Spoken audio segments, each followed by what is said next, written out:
Hi, this is Dr. Roshan Kumar.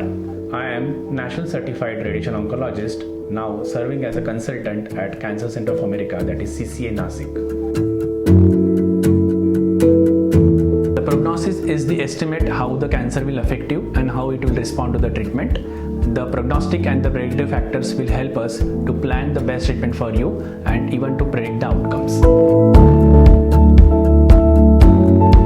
The staging of the cancer includes the size of the primary, its extension and how far it has spread to the body, while the grading of the disease assists the makeup of the cancer cells and will tell us how aggressive the cells are. Some of the tests help us to find out the cancer before the symptoms or signs appear. These are called cancer screening tests. The ultimate goal of cancer screening is to detect the disease at early stage or to reduce the number of people that can have cancer.